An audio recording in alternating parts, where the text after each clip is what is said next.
Airing on Asheville FM 103.3 LPFM in Asheville, this is The Final Straw Radio, a weekly anarchist and anti-authoritarian broadcasts and podcast emanating out of occupied Chalagi land in southern Appalachia. We bring you voices and perspectives from projects and struggles all around the world, and you can find our archives, transcripts, ways to follow us and support us at thefinalstrawradio.noblogs.org. This week we're featuring two interviews concerning prison conditions in North Carolina. First up, you'll hear Elizabeth Simpson of Emancipate NC, one of the signatories of the public letter to the state's Department of Corrections calling for the release of hundreds of prisoners in response to overcrowding and understaffing of prisons following the emergency transfer of 2,000 prisoners from prisons in the western part of North Carolina affected by Hurricane Helene.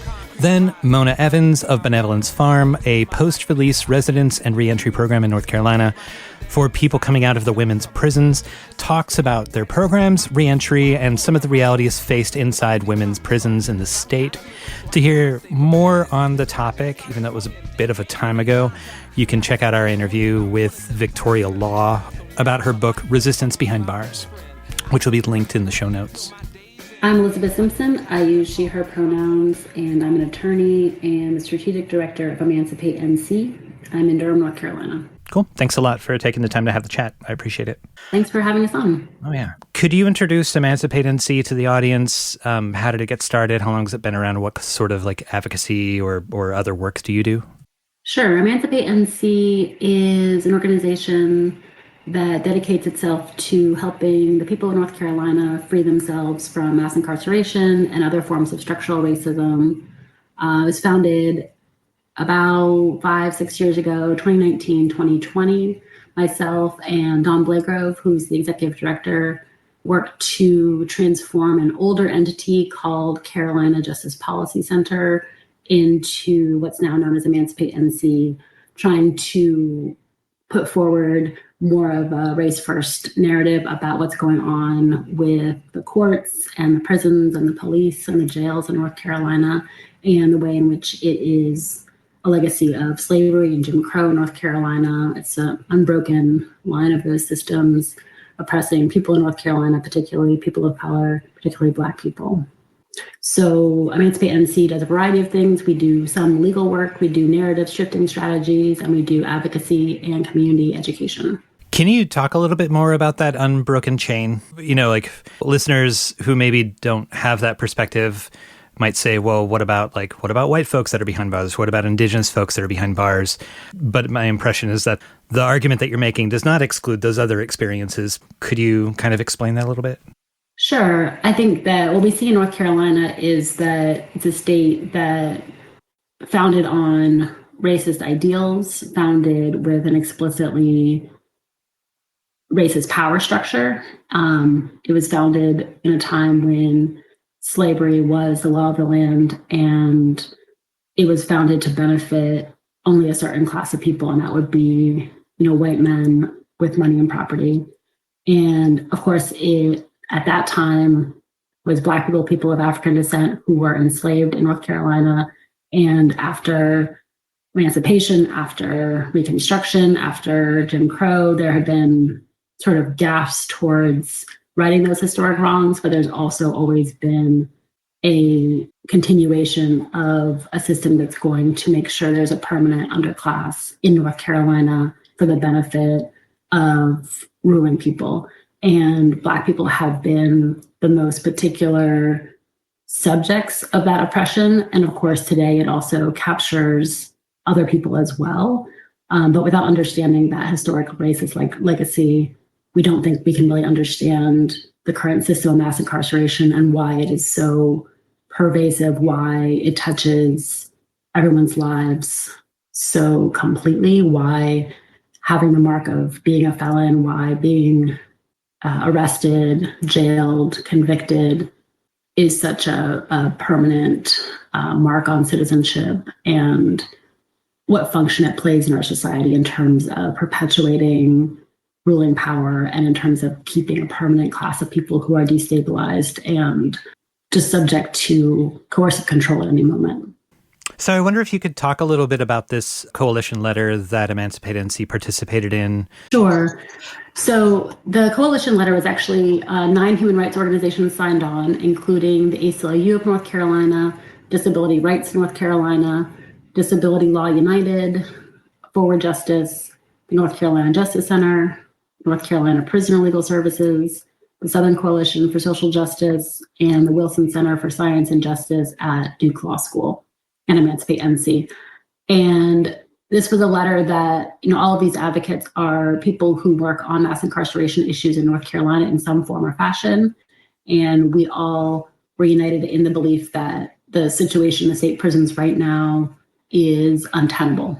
And I guess, could you go into what that situation is? Like, I don't know if this was specifically authored and put out after Helene hit the western part of the state. So if you could talk a little bit about like pre-existing conditions in some of the eastern and central North Carolina prisons and what changes occurred because of the impact in the western part of the state.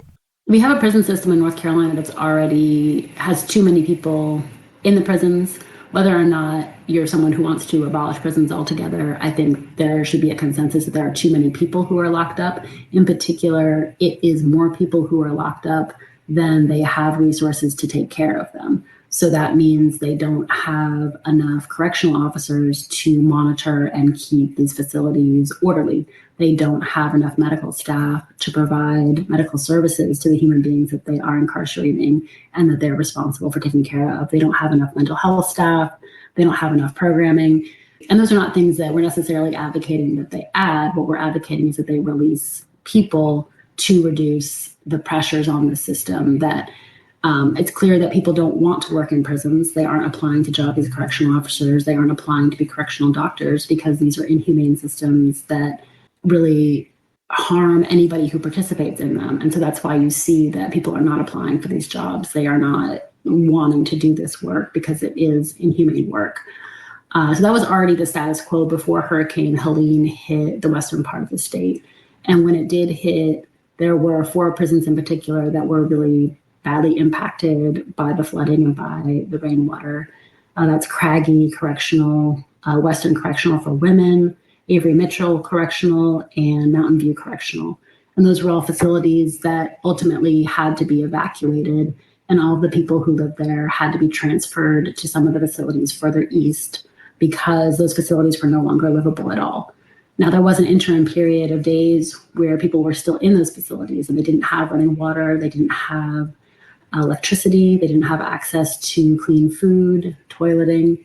And so that was a very dire condition for those days. And then ultimately, people were transferred on buses, sometimes a long, arduous journey while shackled. They were not permitted to bring all of their personal property. Things had to be left behind, photographs, legal paperwork had to be left behind, and they were transferred to new facilities, oftentimes housed in gymnasiums. So not necessarily with a bed or a mattress, definitely without access to proper hygiene, proper shower, toilets, phone facilities, ability to contact your loved ones. So a very difficult condition for those people who were transferred into the eastern prisons. I'll highlight the women in North Carolina. There are 3 facilities for women only, and one of those is Western Correctional in Swannanoa. And so the number of people that used to be in 3 facilities are now in 2 facilities. So that was a particularly bad circumstance in terms of crowding, in terms of access to life's necessities. So we did hear that at Anson Correctional, for instance, which is another women's facility, people were given reduced rations once the new women were transferred in. People were not able to contact their families because there weren't enough telephones, there weren't enough tablets. People were sleeping on the floor in the gymnasium. There was not enough showers or toilets. And so it's really inhumane conditions. And that's sort of the genesis of advocates beginning to talk about advocating for the Secretary of Corrections to release people outright, because that is an authority that he has to maintain control over the prison system. Is there a precedent for in emergency situations such as this for the release of prisoners in North Carolina? Like you mentioned that the secretary has, like, is that Todd Ishii? Yes, Tadishi is the Secretary of Corrections. Has the freedom to do that. Has he or anyone else in that position done that prior? And how did they justify that? And what kind of changes did that actually create? So back in 2020, some of the same advocates who signed this letter, including myself, were part of a coalition lawsuit against the state prison system.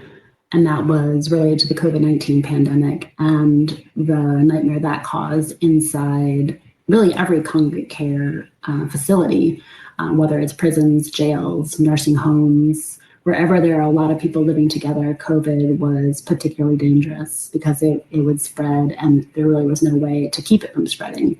So we filed that lawsuit back in, I think, beginning of April 2020, a couple of weeks after the pandemic began, and ultimately settled that lawsuit for what is believed to be the largest decarceration in the country of prisons as a result of the pandemic.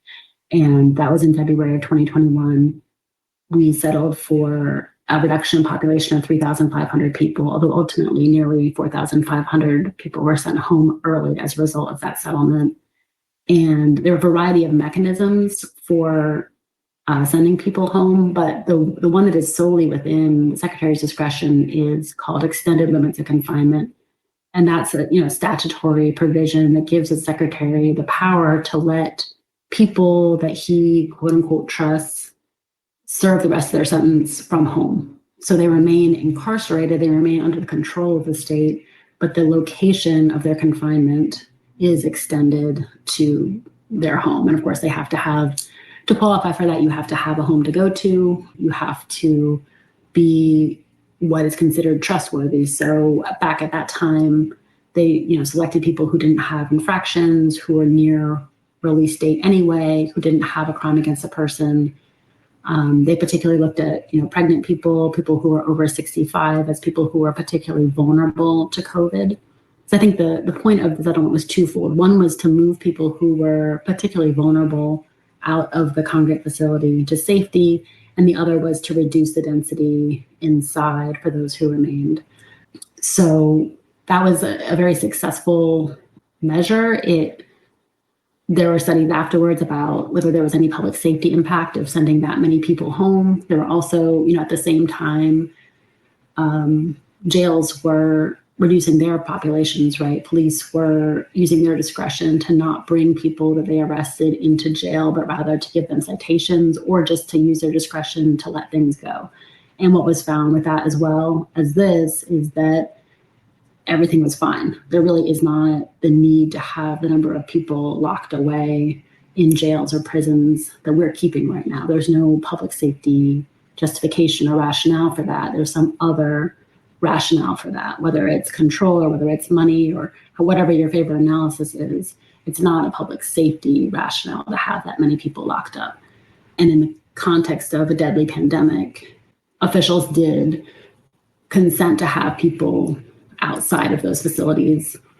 And with that as an example, we did ask Ishi to consider reviving that program and looking at who's in prison right now, because the population became, between the discretion of police officers and the lack of charges that were filed, and then the slowdown of the courts, so the slowdown of convictions, and then the releases, the prison population dropped to the lowest level since parole was abolished in North Carolina. It was abolished back in 1994.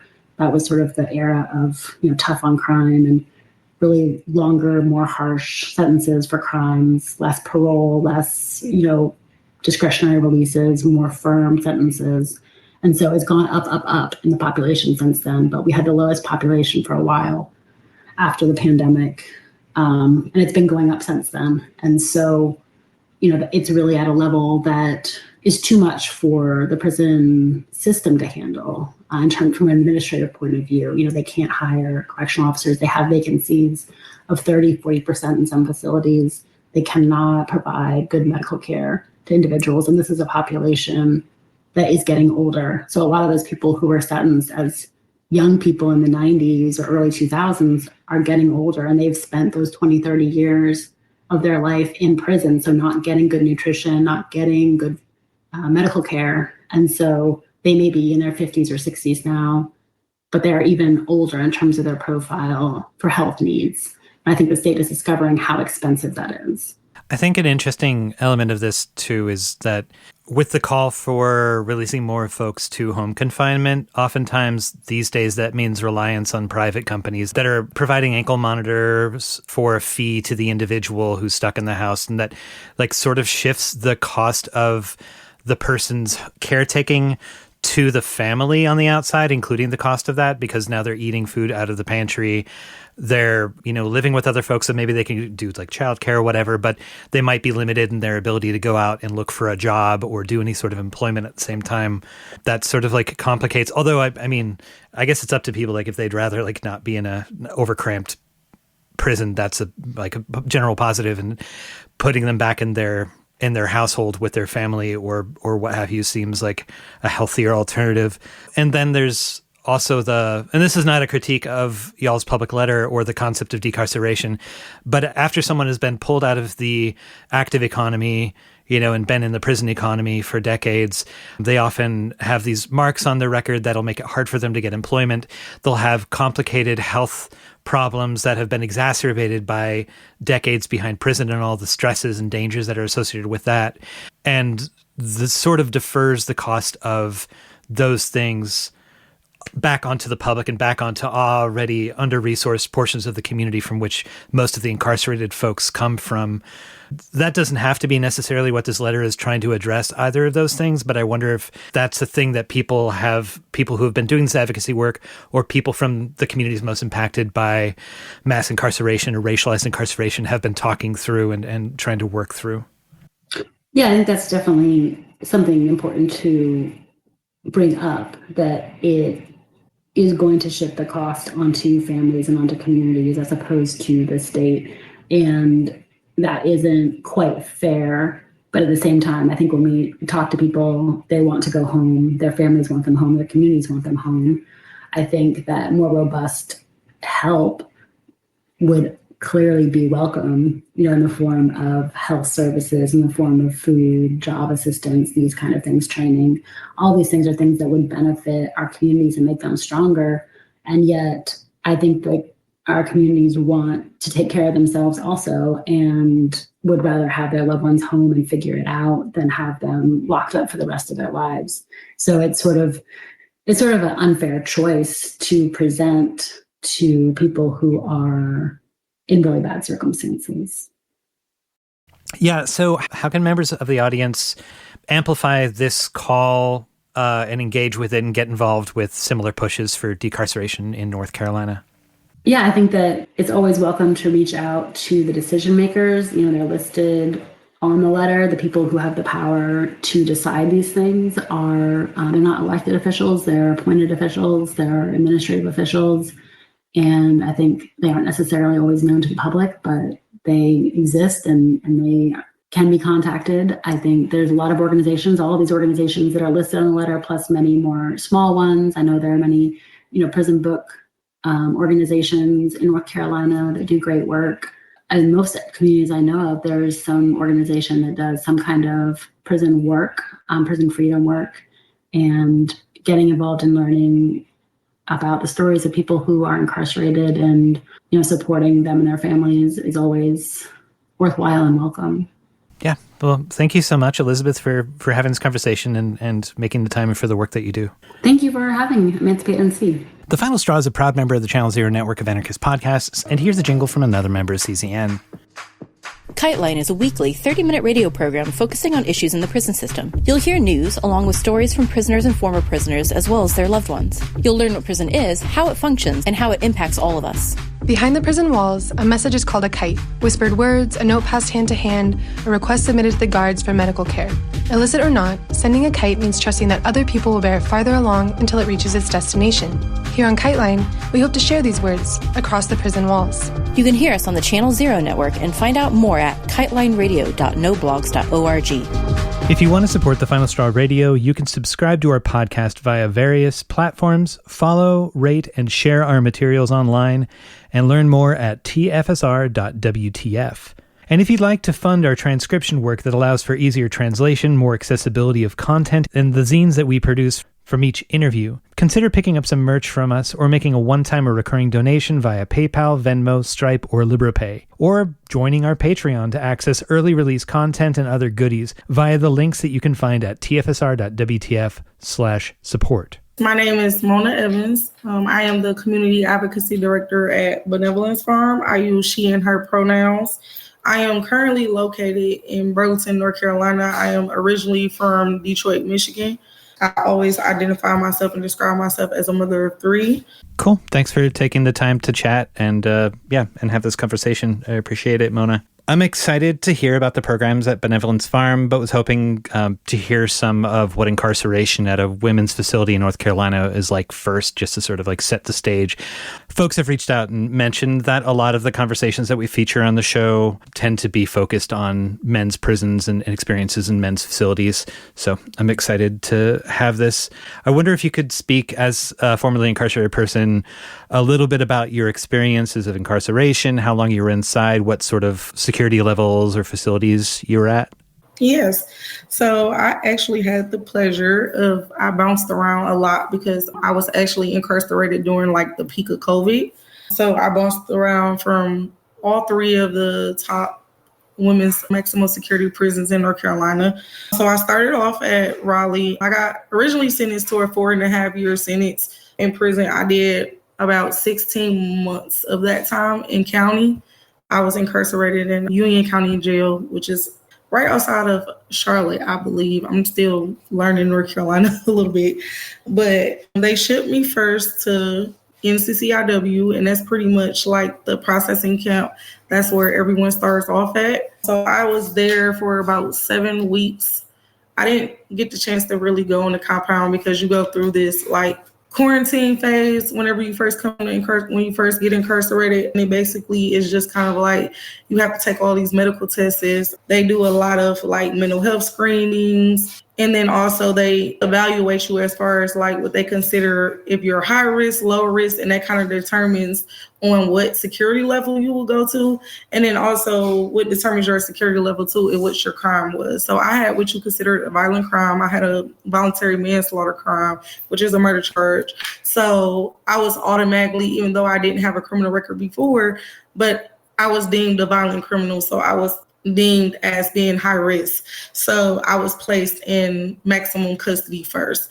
Like I said, I was during this time, it was a weird transition with COVID, was kind of like at its peak. And North Carolina was in the process of moving the men from Lanesboro, I believe was the name of the prison when it was the men's prison.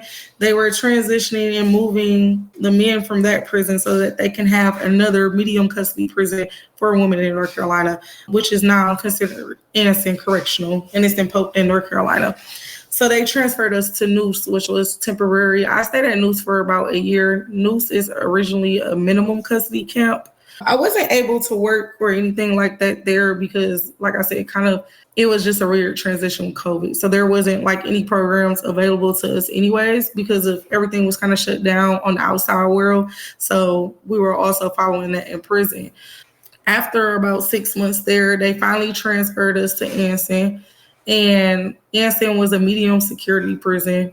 They did have MEX also there. So I spent about 9 months in maximum security there. My experiences there were really rough because when I was at Noose was, there were gates and things like that, but it was more outdoor space, I would say. So I didn't really feel like I was in prison. When I got to Anson, it was the real thing. Like it was the concrete walls, it was the barbed wire, it was real prison, I would consider it.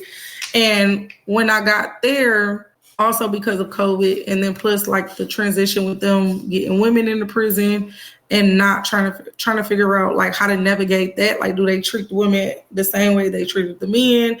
They were still in this weird transition also. So they were a lot stricter on us. I think the most difficult thing for me being a woman in prison, I would say, would be just having like a menstrual cycle, just that dignity of having to ask another male officer, for pads and tampons. And things like that, I say, was very dehumanizing. Also, I spent quite a bit of time in solitary confinement where you're not able to shower on a regular. You're showering like maybe once or twice a week. If they're short of staff, you're not showering at all. So just being a woman and having those, circumstances and not being able to keep up with my hygiene was very depressing for me. And so once I ended up going to medium custody, things did get a little better. I ended up getting a job in the kitchen where I worked as a baker for a while. And that helped a lot. That helped me get out the dorm a lot. I kind of just stayed to myself. I read a lot of books.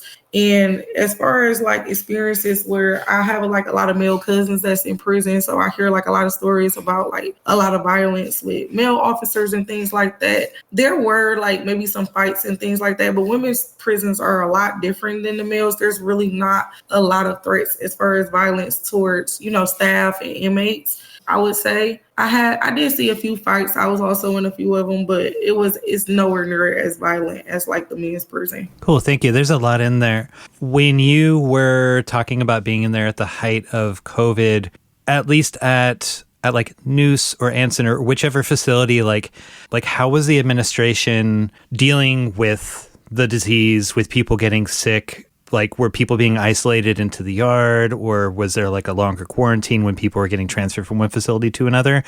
Were people giving PPE or allowed to make their own masks out of shirts? Like, what did that look like? So I had spoken on this before. It was all over the place. We were the last ones to even think about quarantine in the prison systems. Like, of course, I was calling home and I was like talking to my family, and they were like telling me about how, everything is shut down. Like, you can't go here, you can't go there. There was really no movement. They were wearing masks everywhere they went. They still did not issue us any masks. At the time, I honestly believe a lot of us got sick and we were going to medical. They were still not testing us for COVID at the time. So there was really no quarantine phasing going on in the beginning, even though on the outside they were still quarantining. People were using masks. I remember a lot of us got wrote up in prison because they didn't issue us any masks at the time. So we were like cutting up our shirts or like old scarves or like towels that we were using to make masks. And they were charging us with like property damage or damage of property and things like that. So it was a really scary time, I think, because with us having limited resources as far as like the outside world, besides just that contact with our family, and not really knowing what exactly was going on, and just based off of what like the facility was telling us, which they were showing really no concern with at the moment. So we really didn't understand like the severity of COVID when I was incarcerated. That about sounds the experience that I've heard from other people too. There's a really good book that I haven't gotten all the way through, but Victoria Law just put out a new book called Corridors of Contagion that kind of collects the experiences of people in women's facilities in different parts of the U.S. during and after the COVID pandemic started. That shares a lot of similar stories of people being like not informed about what was there, being punished for attempting to, care for themselves or diminish the possibility of spreading the disease, not being given the ability to like clean spaces, which is a really frightening time, especially if someone's in there with a compromised immune system. If you're elderly or if you have some sort of condition, that sort of thing is extra. Exactly.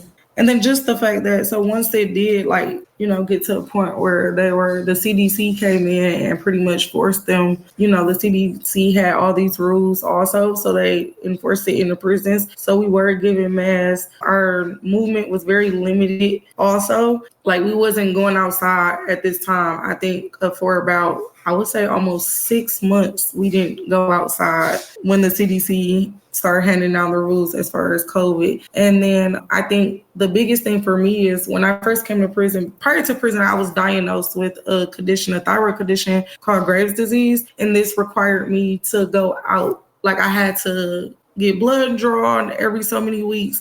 And then also I had to see an oncologist, which I was seeing at UNC in Chapel Hill.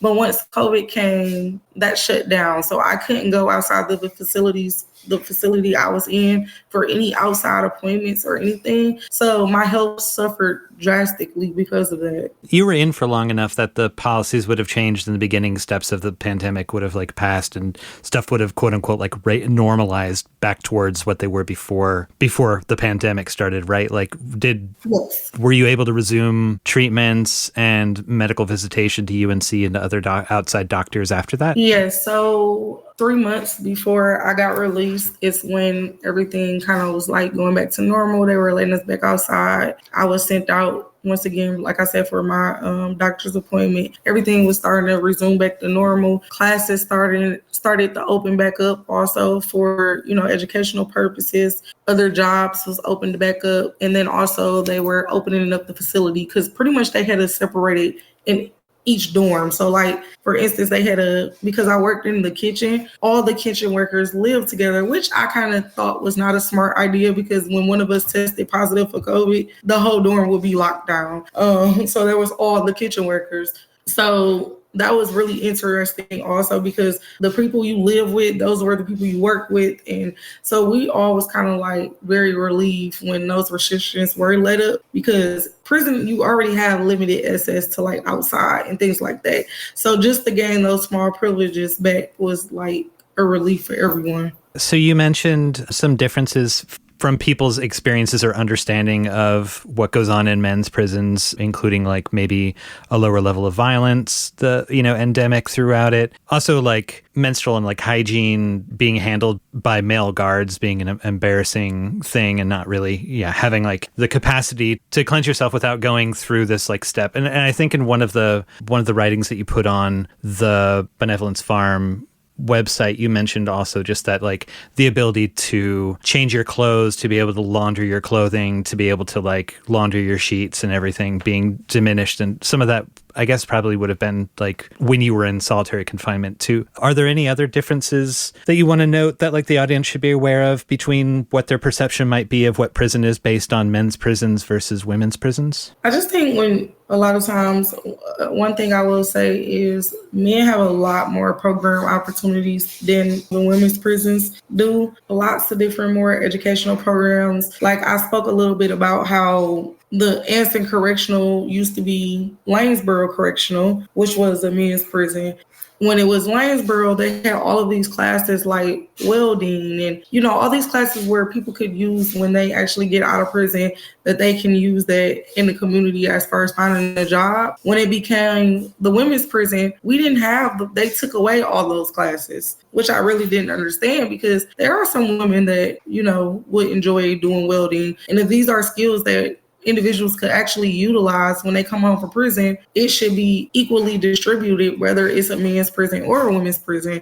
I will say that's the biggest thing for me is the differences as far as like the educational programming and things like that. Do you think that change was, it's kind of hard to tell one way or the other. Do you think that was just like general sexism or a lack of funding being given to women's facilities, or because as it transferred, it also matched the time frame of prisons in general defunding educational and training programs as it has for decades? I think it's a mixture of both, all in one. And then also I would say, I think that as a nation, as America in general, we always looked at our prison systems as a male gender-based thing. I don't really think that when we look at the prison systems, you never really, even when people are like shedding light on things that's going on in the prison systems, you never really hear people talking about, women that's been in prison or the women's prisons, because it's kind of always been a male thing. People don't really think about, okay, we do need to make sure that women have funding in this area, in prison, or there are certain issues that are different as far as when we're housing men that we need to understand. So like I said, I think it's more of a cultural thing, but I do agree with you. I do think it could be consistent as far as like a funding. There could be a lot of elements to it, but I think generally it mostly boils down to a cultural thing. I think for the last at least decade, maybe decade and a half, the largest proportions of incarcerated populations that I'm aware of have been people entering women's prisons, and in particular Black women being the largest part of the general population, largest identity group being funneled into prisons in the US, which seems to require that sort of shift that if there's going to be people in those facilities, there need to be programs available, as you said.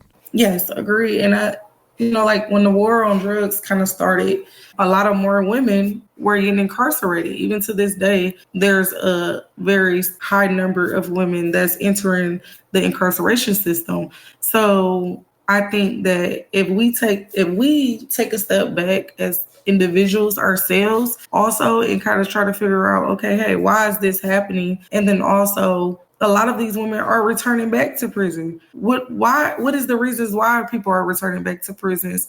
So I think just highlighting those issues is huge. Yeah, I guess that kind of leads me to some of the later questions. And you've kind of touched on some of the stuff that I sent in here. But yeah, I guess could we talk for a minute about Benevolence Farm and what that project is, how it started, what it was developed to address? Yeah, so our founder, her name was Tanya Genesis. She was a social worker.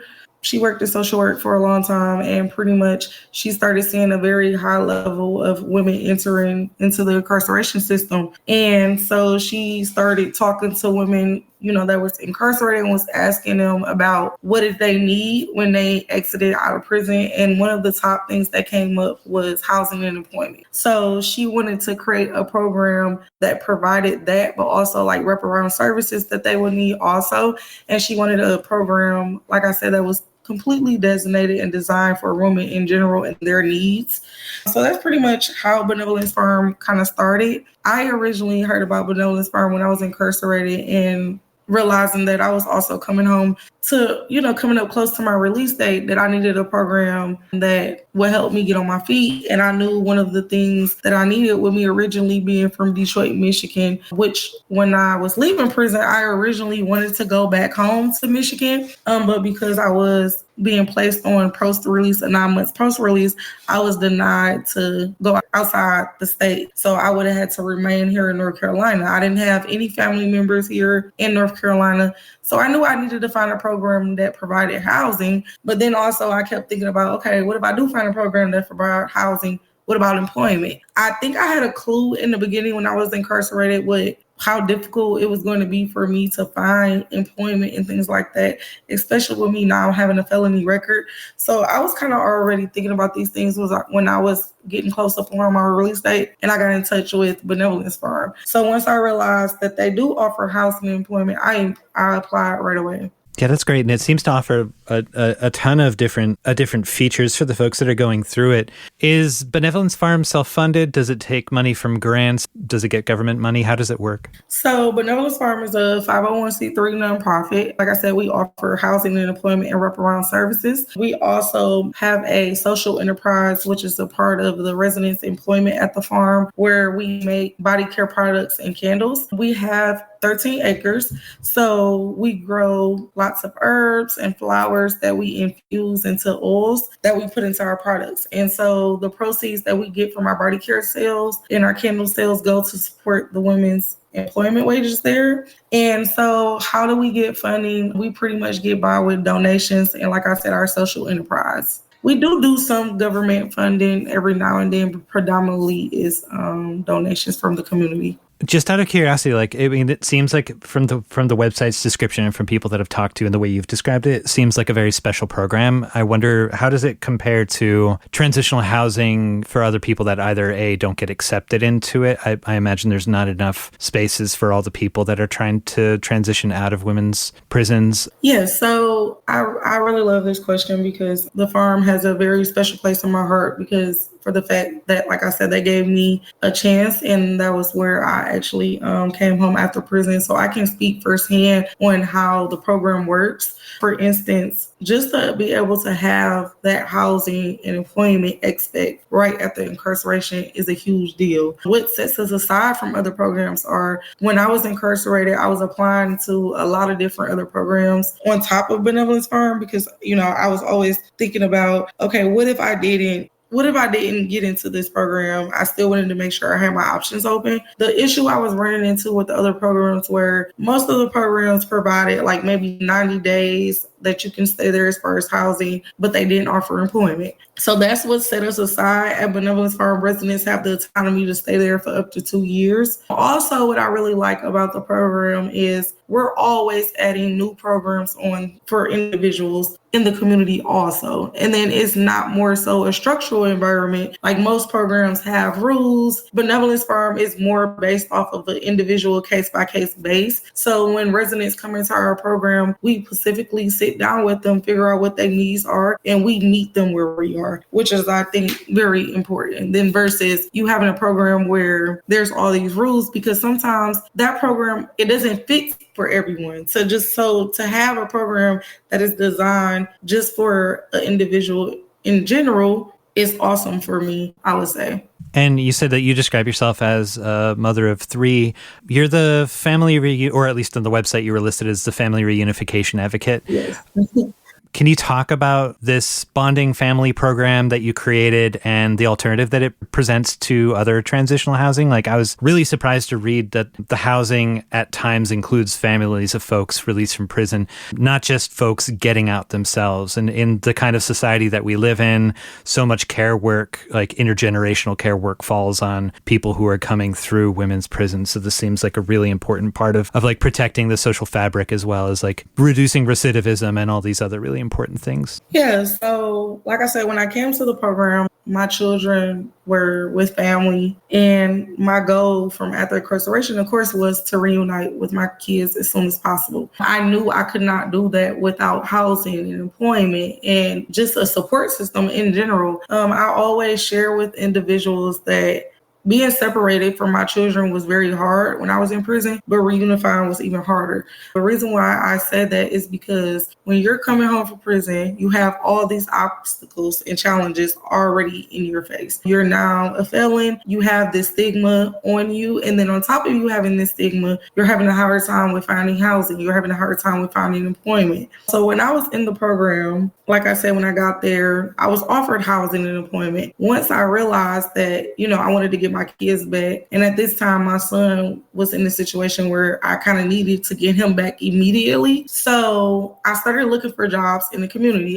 Prior to incarceration, I had my CNA license. I was used to working in nursing homes. I was in nursing school. I started applying for jobs that I was overqualified for. And that was like Walmart, Food Lion. I got denied every single one. I went through like a depression phase because I just kept thinking about how am I going to get my kids back when I can't even find a job to provide for myself. I can't even take care of myself. So how is this even possible that I can even think about even getting my kids back at this point? And what got me to thinking about what did I need in order to get my kids back? So at the time, we were going through a transition at Benevolence Farm, like with staff, and our executive director approached me originally to be our enterprise assistant, which was basically I'll be shadowing our enterprise manager in the workshop as far as helping residents make body care products and candles and things like that. So that was my original position in the beginning. And so I got hired. I started working there. And as I was working, now I got to think about housing. That was my next step. I knew in order for me to get my kids back, I had to be able to provide,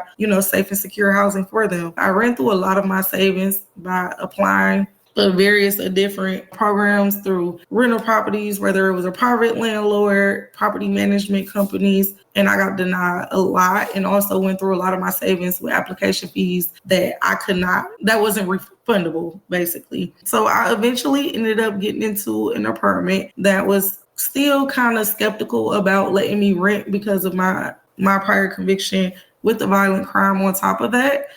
So they charged me double security deposit to move in. It was a 2-bedroom apartment. Prior to incarceration, I never paid double security deposit ever to move into a place before, let alone almost $3,600 to move into an apartment. So that was very difficult for me, but being the situation that I was in, I did it. And so pretty much when I got my kids back, I got my son back first. And in the beginning, I called it like the honeymoon phase. Like we were excited to see each other. We hung out, we went out to eat, we did all these things. And after about 2 or 3 months, that's when the signs of like our separation really started setting in. When I left, my son was 6 years old. When I came back, he was 11, going on 12. So it was this weird transition as far as me stepping back into parenthood full time, trying to figure out how to discipline. And then the biggest thing for me, I would think, was the mom guilt, as far as me blaming myself for being away for 4 years from my kids and trying to figure out, like, how do I discipline?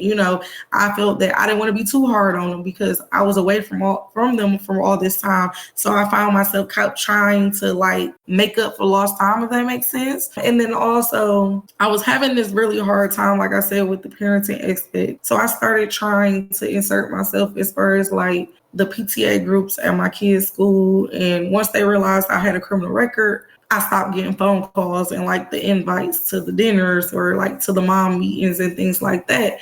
So one day I was in this job development program, and a part of the program was that we had to create, for our end of the year project to graduate, we had to create a project that was dedicated to the 4 institutions. It could have been like government, community, anything like that, and pretty much it had to be beneficial for other individuals.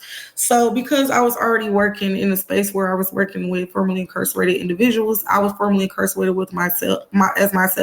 I took this opportunity to kind of use the advantage of what I needed also, and I needed a support system. So originally I started bonding families based off of, I wanted a support group for formerly incarcerated women or families that was impacted by incarceration, where we would meet in person or over Zoom, and we would go over various different issues, try to figure out how to support ourselves. That's pretty much how it started. And then I got to thinking about, dang, how hard it was for me to find housing, how hard it was for me to find employment. If I wasn't at Benevolence Farm and didn't kind of have that support system to guide me on that, where would I have been? And that kind of was to answer to your question that you kind of answered earlier about, there's a lot of women that's coming home from prison that don't go to reentry programs. They are either homeless or they're trying to navigate this reentry process on their own. So I kind of wanted to be a support system for them to navigate that process, whether it helped them find housing, employment, whether that looked like just giving them access to their basic needs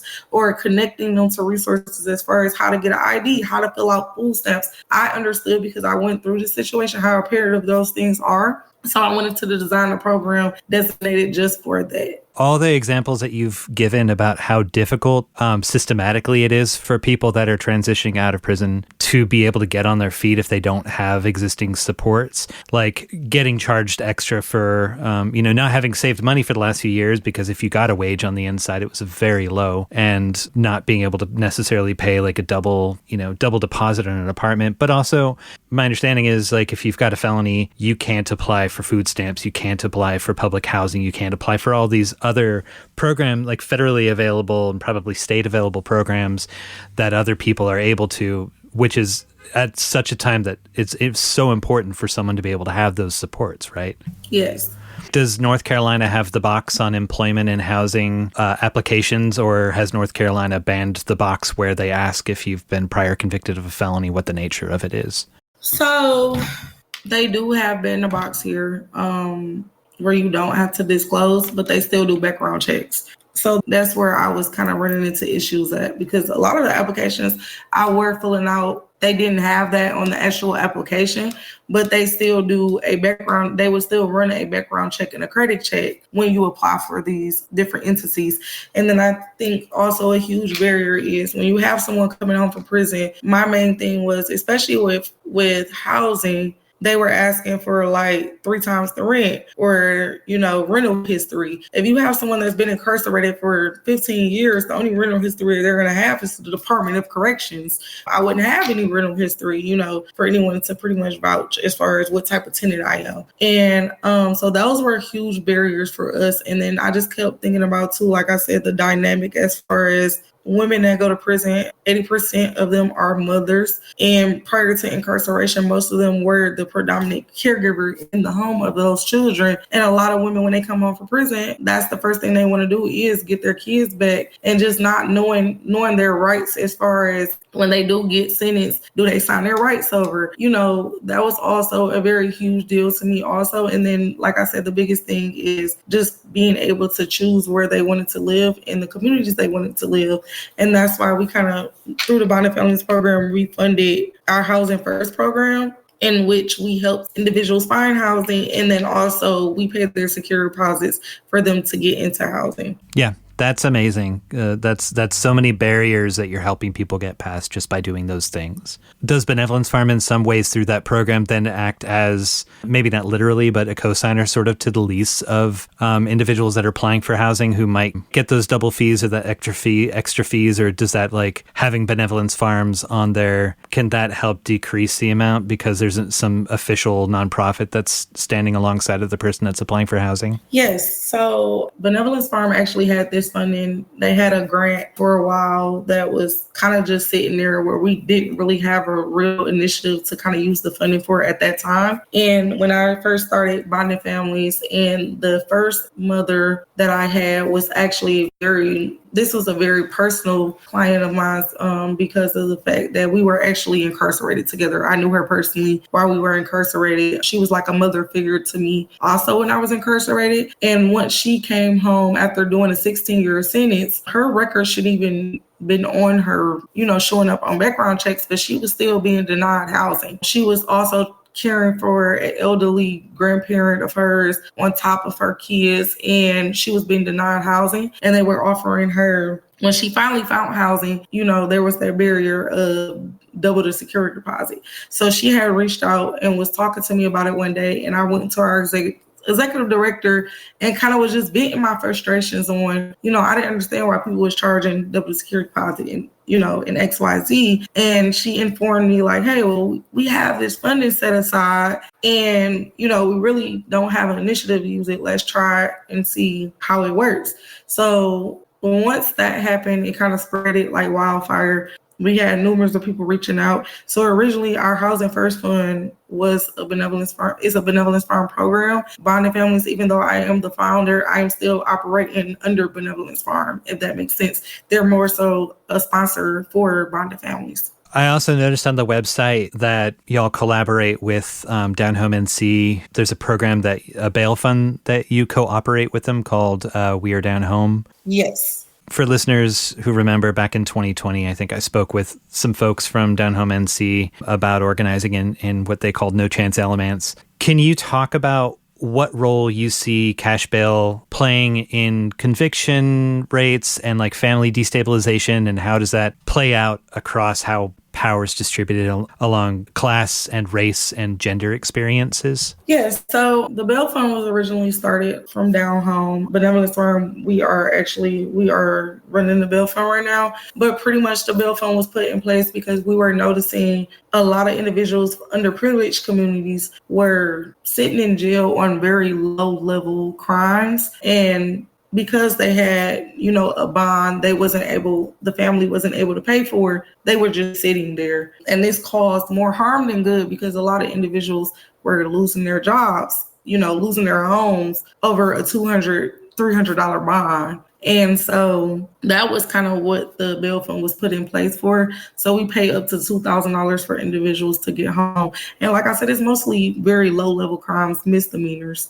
But for someone, like I said, that doesn't have the resources, $200, $300, that's not something that they can spare to get out of jail. Yeah, and so if you're working one or two jobs or more and you have a family, can you talk a little bit about like what it means to not have to sit in that jail as you're approaching your trial or whatever, or your case following through, and what that means for A, your like legal defense possibilities, and B, not losing a beat with those like social fabric care relationships that we have. Like if you're parenting, or if you're co-parenting, or if you're doing elder care, or, even just like, I'm sure being able to defend yourself as a single person is like way easier if you're not inside, for instance, I would think. Yeah. So for instance, pretty much like you were saying, a lot of these individuals are predominantly caretakers of children. Like for instance, for Mother's Day, we bonded out 5 mothers. It was 5 mothers total that we bonded out for Mother's Day, just so that they can be home with their children. But just the dynamic of being in jail, in which jail and prison are two different entities.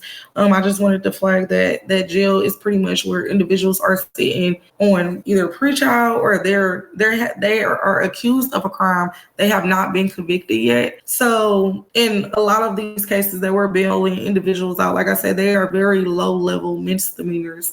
And so just for some of them are even as far as parking tickets, and to be sitting in jail and to lose all of your essential needs as far as your job, and your kids could possibly be uprooted from their homes, you losing a home or a car or whatever that looks like, is crazy. For me, it's not ideal. It does not help the individual. And even if you are fighting your case, it's very hard to fight a case when you're behind bars already. The phone calls in jail is very expensive. So when you're trying to fight as far as your criminal case, you're pretty much doing a bare minimum because of just the strain and burden on trying to communicate with your lawyer or your legal team, or even having to communicate back and forth with your family, whoever you have in charge that's handling these, could cause a very big strain on individuals and their families also. I guess just to jump back to, and thanks for making the point about prison versus jail and the differences there. Well, when I was reading through the Benevolence Farm website, I came across your writing about your 2 stints, or I thought it was 2 stints in solitary confinement. And I wonder if you could talk a little bit about those experiences. And like in some prisons, I'm aware of like solitary being a go-to for punishment, also for isolation of an individual, supposedly for their own safety. Sometimes it's also correlates to people that are having a mental health crisis being isolated from other people, which can, I would imagine, exacerbate the crisis that someone's going through. And this is kind of in lieu of getting any treatment or counseling to relate to that. Could you talk a little bit anecdotally or personally about your experience in solitary confinement? Yeah, so for me, solitary confinement was really rough.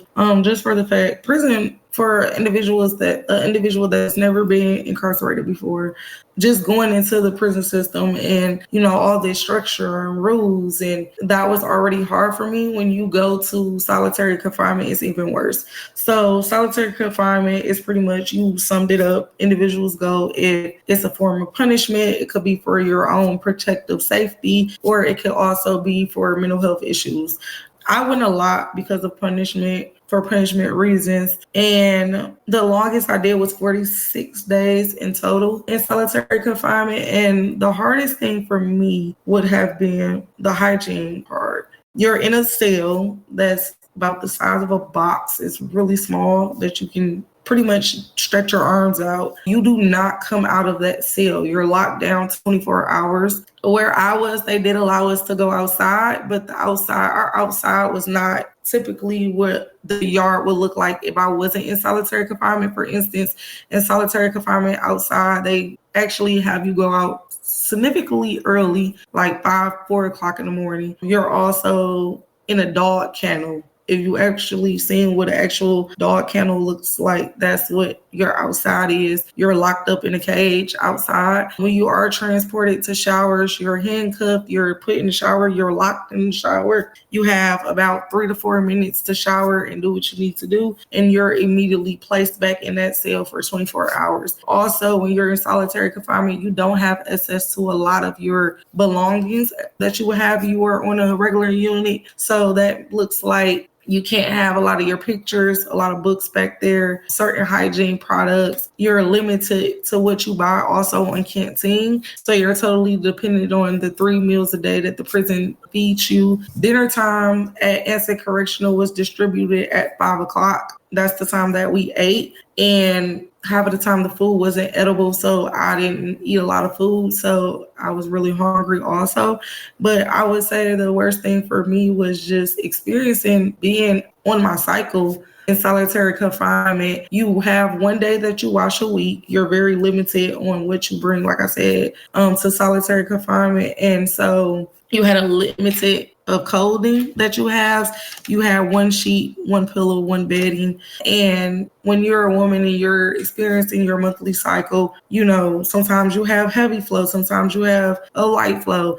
And then plus just not being able to shower on a daily was very difficult for me. And just being able to having to ask someone every time you did a round, hey, I need a pad, because they were also distributing our hygiene products through the officers, and they would give you maybe 2 or 3 a day. Every woman knows that your cycle, depending on, your moods, or every woman has different experiences on their cycle. You have heavy bleeders, you have some that have very light periods. And so you can't just give someone 2 pads and just determine that should get them through the day. So I found myself like messing up my clothes a lot and just having to sit with that, because I didn't have any access to another pair of underwear until it was time for me to wash again. If I messed up my bedding or my sheets, I could have washed them in the sink, and then it would be, how long would it take to dry? Days to dry out. So, and then just the limited contact. You don't have access to the phone anymore. You don't have access to the people that's in the prisons.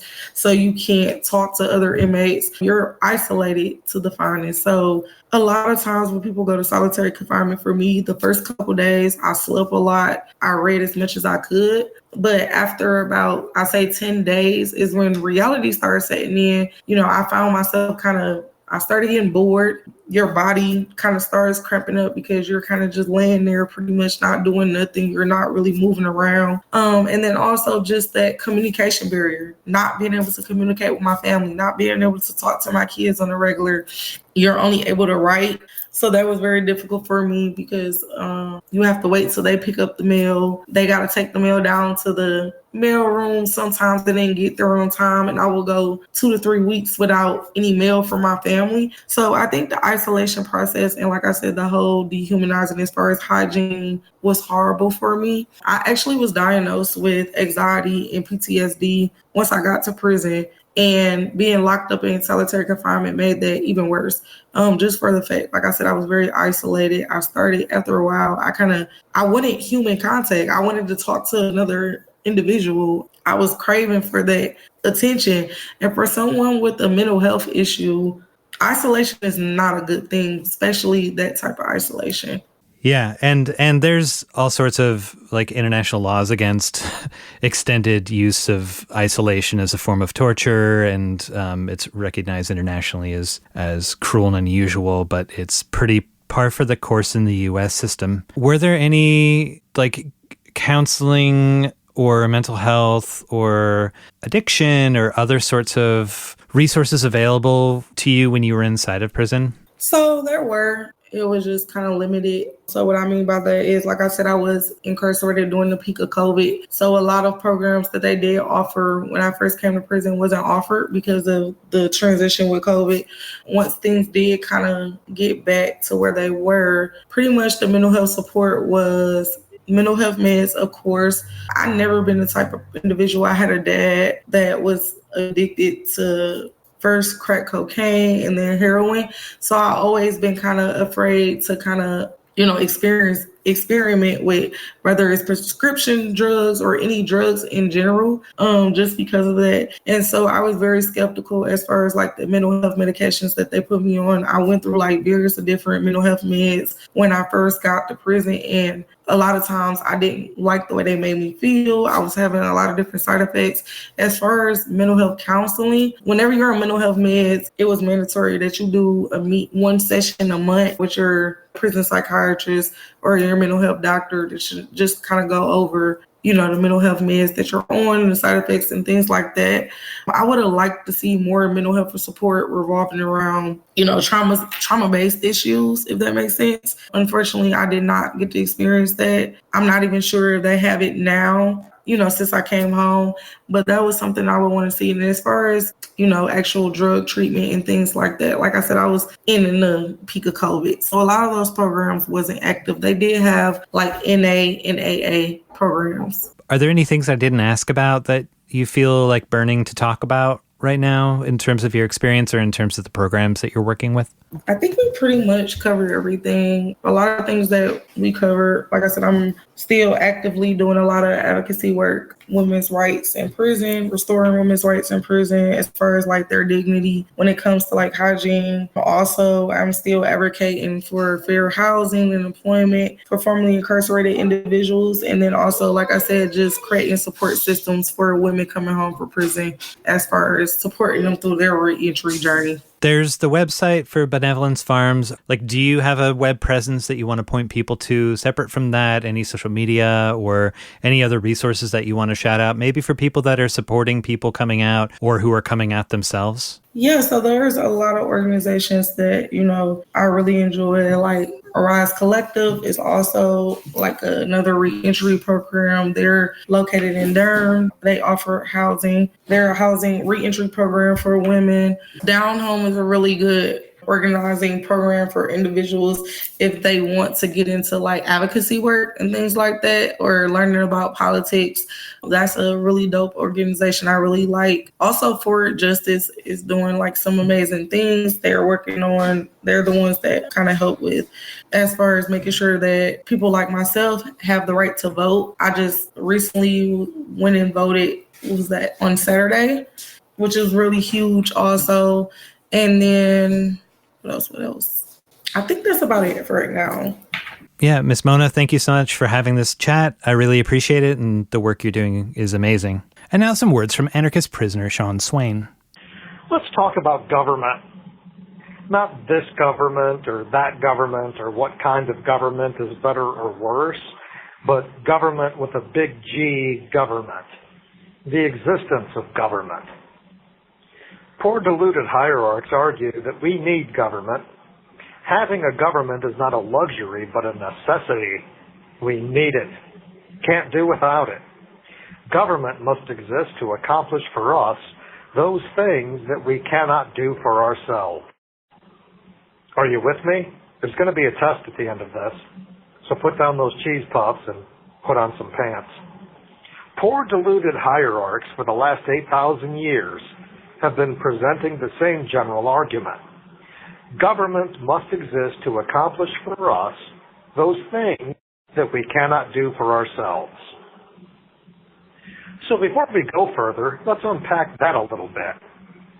There's an implicit, unstated premise in that argument. If government must exist to accomplish for us those things that we cannot do for ourselves, then it must be that government can do things that we can't do, right? Government must have an ability that you or I don't have. And that's why government can do what we can't do.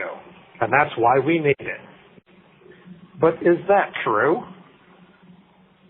Consider, you and I are humans, do what humans do. Government, whatever government, is composed of humans. Those humans have the same capacities and limitations as all other humans.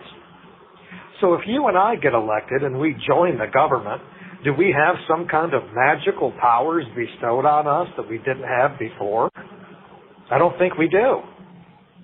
And that means government is just a bunch of humans who are no better or worse than any other humans. So how is it government, a collection of humans, can accomplish for humans what humans can't do for themselves? Ultimately, the deluded hierarch's argument for government is that we need a group of humans to accomplish for humans what humans can't do for humans. But for now, let's pretend we're stupid and we don't know that deluded hierarchs are irrational. What is it that they think we need government to do for us that we can't do for ourselves? Well, for the last 8,000 years or so, hierarchs have responded with the big three.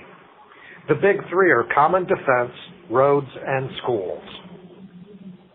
Hierarchs contend we need government for those three things we can't do for ourselves: common defense, roads, schools. So let's unpack that a little bit. Common defense really boils down to organized violence. If some group of bad people come to take our stuff or do us harm, we need to be able to organize ourselves for a violent response. Hierarchs say we can't do that without government. But can't we? We can organize community watches, and if that community is big enough, and if we arm that community watch, didn't we just create our own common defense? I would suggest that people have done this repeatedly and successfully all through history, to include the Najdiya in the Middle East and the Lakota in the upper Midwest, who, by the way, without government, resoundingly defeated the U.S. military in 3 consecutive engagements, something no government has ever been able to do. If we need government for common defense, and if people have done it without government, and if they've sometimes done it better than government, then why do we need government? So let's go to roads. We need government for roads, right? And to modernize that argument, we need government for infrastructure, not just roads and bridges, but railways and air traffic and space stations. Not to be dismissive of the argument, but if a goofball like Elon Musk can blast rockets into space, don't you think the average person like you or me can follow the dirt path left by wagon wheels and pour some asphalt on it? I bet we can. And by the way, since the highway systems have already been built everywhere, even if we needed government at one time, we don't now. We can probably take it from here. The third argument for the necessity of government is schools.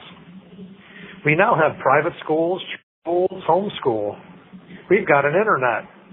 If we ever needed government for schools, we now have Google. We can know everything without stepping foot in a classroom. So having now debunked the poor deluded hierarch's argument for the necessity of government, for government to accomplish for us those things that we can do for ourselves, let's confront the reality of what government actually is.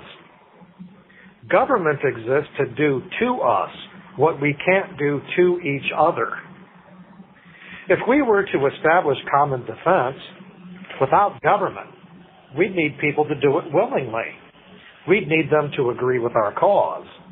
If we were to build a road through our community, we would need consensus as to where it goes.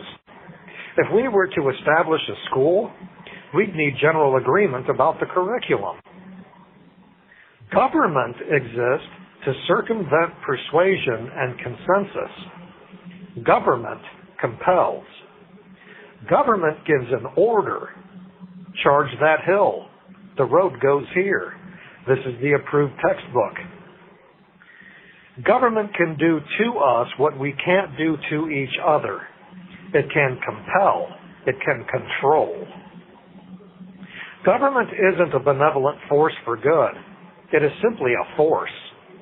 It's a way for a group of people calling themselves government to decide who the enemy is we need to shoot, to decide where the road goes and who gets to use it and for what, to decide what we know, what we don't know, and can't know. We only need government to do the things the lazy way. Government forgoes the argument and debate, the need for persuasion and consensus. Government gives the order, the or else. And so we obey.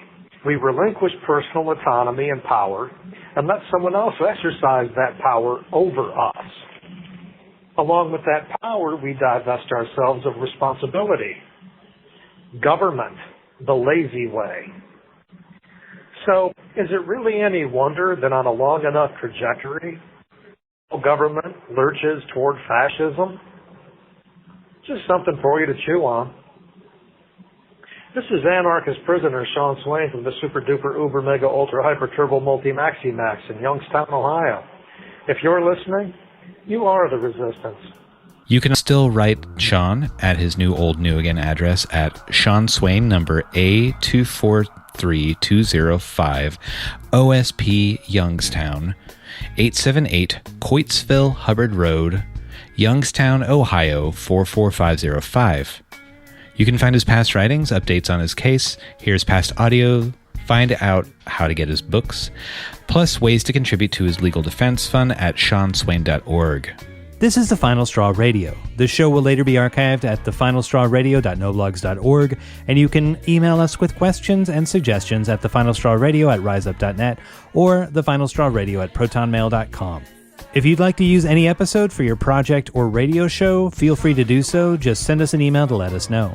If you care to, you can send us letters at TFSR, P.O. Box 6004, Asheville, North Carolina, 28816. Programming support is brought to you by Firestorm Books, located at 1022 Haywood Road in West Asheville. Firestorm is a bookstore and social movement space owned by its workers, in operation since 2008.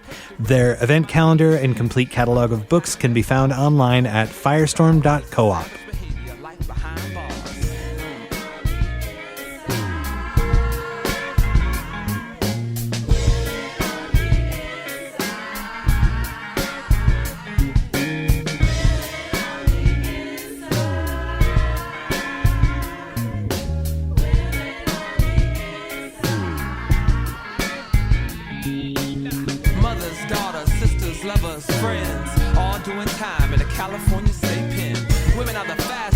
Population of prison, unconcerned head turns in this corrupt system.